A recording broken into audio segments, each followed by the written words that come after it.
అనగనగా ఒక చిన్న గ్రామంలో రాజు అనే ఒక పేద రైతు ఉండేవాడు. అతనికి చాలా తక్కువ భూమి ఉండేది. మరియు తన కుటుంబాన్ని పోషించుకోవడానికి చాలా కష్టపడవలసి వచ్చేది. ఒకరోజు రాజు తన కోళ్ల షెడ్డును శుభ్రం చేస్తుండగా అతను ఒక విచిత్రమైన విషయం గమనించాడు. ఒక కోడి పెట్టిన అద్భుతమైన బంగారు గుడ్డు. మొదట రాజుకు అది అబద్ధమని అనిపించింది.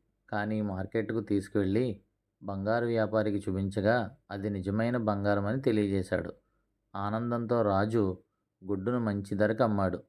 ఆ డబ్బుతో తిండి, బట్టలు అన్నీ కొనుగోలు చేశాడు.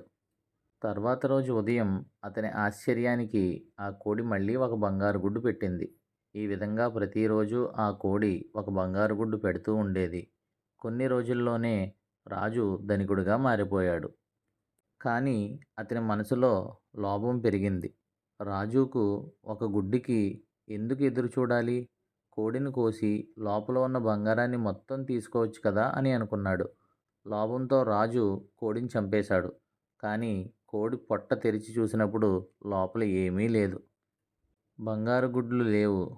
సాధారణ కోడిలాగే ఉంది. ఇప్పుడు అతను తన సంపదను పూర్తిగా కోల్పోయాడు. రాజు కూర్చుని బాధతో ఏడ్చాడు. తన అహంకారం వల్ల తన జీవితంలోని గొప్ప అవకాశాన్ని కోల్పోయినట్లు తెలుసుకున్నాడు. కథలు మరిన్ని కావాలి అంటే మన ఛానల్ని లైక్ చేయండి, షేర్ చేయండి, సబ్స్క్రైబ్ చేయండి. ధన్యవాదములు.